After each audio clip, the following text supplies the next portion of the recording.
Hello students, good morning. How are you? I hope you will be fit and fine. Student, I hope you will have to prepare yourselves for the unit test which will be conducted tomorrow morning.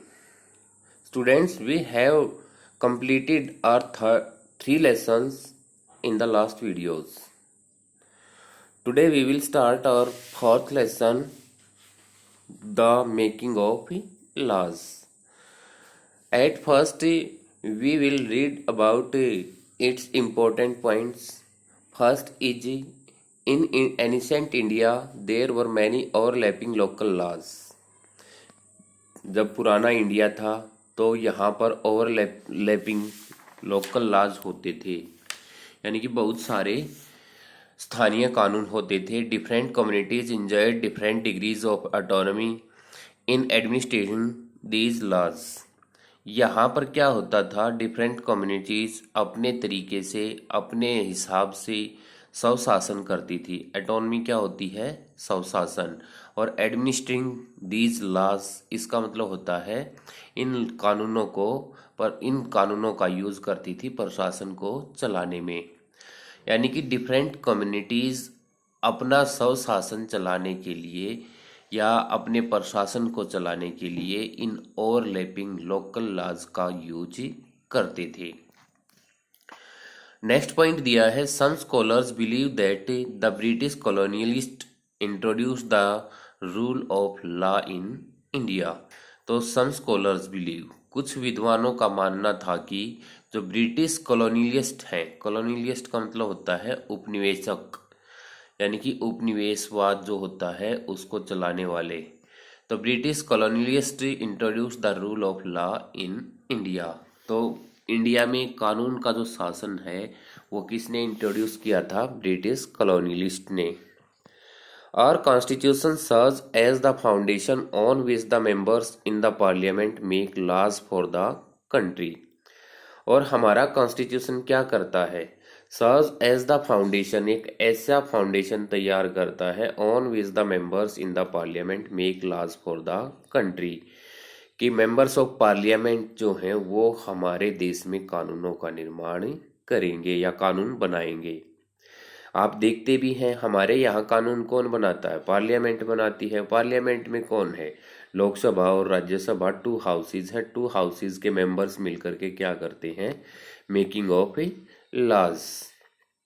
उसके बाद आता है, the parliament can enact new laws और change the existing ones. Parliament नए कानूनों को लागू करती है, बनाती है और चेंज द एग्जिस्टिंग वंस, और कोई भी कानून जिसमें चेंज करना है उसको, यानी कि जो अभी कानून बना हुआ है और उसमें कोई चेंज करना है तो वो चेंज भी कर सकते हैं. उसके बाद आता है, the proposal for a law is called A bill. कोई भी कानून बनाने के लिए जो प्रपोजल रखा जाता है उसका नाम दिया जाता है बिल. यानी कि बिल किसको कहा जाता है, प्रपोजल फॉर ए लॉ. उसके बाद आता है, the bills other than money bills are called the ordinary bills. Money bill के अलावा कोई भी दूसरा बिल या proposal of for a law होता है उसको हम ऑर्डिनरी बिल कहते हैं, साधारण बिल कहते हैं. उसके बाद आता है, any bill relating to income and expenditure is called a money bill. कोई भी बिल जो इनकम से रिलेटेड होता है या एक्सपेंडिचर से रिलेटेड होता है उसको हम मनी बिल कहते हैं. यानी कि जो भी आय और व्यय से रिलेटेड कोई भी बिल होता है उसको हम मनी बिल कहते हैं, या जिसका संबंध पैसे से होता है उसको हम मनी बिल कहते हैं. उसके बाद आता है next point, A money bill must be introduced in the Lok Sabha. Money bill की खास बात क्या होती है, उसको कभी भी राज्यसभा में पेश नहीं किया जा सकता, उसको पहले लोकसभा में ही पेश किया जाएगा, इंट्रोड्यूस किया जाएगा. नेक्स्ट पॉइंट दिया है, a bill to amend the constitution requires a special majority in the parliament. कोई भी bill to amend the constitution, अगर कॉन्स्टिट्यूशन में अमेंडमेंट करने के लिए यूज किया जाता है तो उसे आवश्यकता होती है कि पार्लियामेंट में पूरी मेजॉरिटी के साथ उसको पेश किया जाए। यानी कि कॉन्स्टिट्यूशन अमेंडमेंट के लिए किसी भी बिल को मेजॉरिटी हासिल करना बहुत ही जरूरी होता है। जब तक पार्लियामेंट मेजॉरिटी के साथ उस बिल को पास नहीं कर देती तब तक कॉन्स्टिट्यूशन अमेंडमेंट पॉसिबल नहीं है। नेक्स्ट पॉइंट आता है, according to the constitution all persons in independent India are equal before the law. ये चीज़ हम पहले भी पढ़ चुके हैं, अपने पहले लेसन में पढ़ चुके हैं कि कॉन्स्टिट्यूशन के अकॉर्डिंग इंडिया का प्रत्येक नागरिक कानून के सामने बराबर है। कानून किसी के साथ किसी भी तरह का भेदभाव नहीं करेगा। सेक्स, रिलीजन, कास्ट, इनके बेस पर कोई भी भेदभाव नहीं किया जा सकता। नेक्स्ट आता है, whether a bill is a money bill और नॉट, कि कोई भी बिल ये मनी बिल है या नहीं है, इसका डिसीजन कौन लेता है, is decided by the speaker of the Lok Sabha. इसका निर्णय केवल लोकसभा का स्पीकर ही करता है कि कोई भी बिल मनी बिल है या नहीं है। नेक्स्ट आता है, usually for some changes in the constitution a 2/3 majority of the parliament is necessary.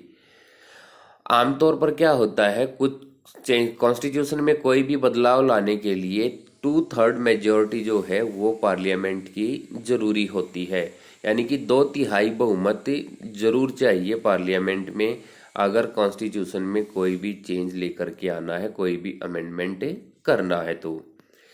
उसके बाद आता है, sometimes we find that the parliament passes laws that become very unpopular because people think that the intention behind the law is unfair and harmful।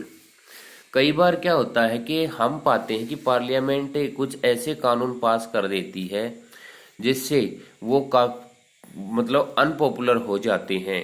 जैसे आजकल at present आप देख रहे हैं जो ये किसान आंदोलन चला हुआ है वो किस बेस पर चला हुआ है, क्योंकि जो कानून पास किया गया है उसकी अनपॉपुलरिटी के हिसाब से उसका विरोध किया जा रहा है, यानी कि वो कानून पॉपुलर नहीं हो पाया। तो पार्लियामेंट कई बार अनपॉपुलर जो लॉज होते हैं उनको पास कर देती है। इसका सबसे अच्छा एग्जाम्पल आप ये जो किसान आंदोलन जिसका विरोध कर रहे हैं, एमएसपी जिसका मतलब जिसका विरोध किया जा रहा है, जिस कानून का, एमएसपी वाले कानून का, वो इस बात के लिए एक प्रॉपर एग्जाम्पल लिया जा सकता है कि कोई भी पार्लियामेंट के द्वारा जो कानून बनाया जाता है वह कई बार अनपॉपुलर भी हो जाता है, क्योंकि लोगों का मानना क्या होता है, the intention behind the law is unfair and harmful. कि कानून, ये जो कानून बनाया गया है इसकी जो इंटेंशन है, इसके पीछे जो मकसद है, उनकी इच्छा जो है वो कैसी है, अनफेयर और हार्मफुल है, यानी कि वो उचित नहीं है और नुकसानदायक है। और किसान आंदोलन इसका सबसे बड़ा एग्जाम्पल माना जा सकता है एट प्रेजेंट, क्योंकि आप इस चीज़ को देख रहे हैं और ये चीज़ ऐसी ही है कि किसानों का मानना क्या है कि जो सरकार ने कानून बनाया है उसके पीछे जो इंटेंशन है वो अनफेयर है और हार्मफुल है। तो इस तरीके से हमने इस लेसन के जो मेन पॉइंट्स हैं उनके बारे में डिस्कस किया और आप इनको एक बार ध्यान से अपनी बुक से फिर पढ़ेंगे। अगर कोई भी प्रॉब्लम रहती है तो आप ऑनलाइन क्लास में उसके बारे में डिस्कस करेंगे। Thank you.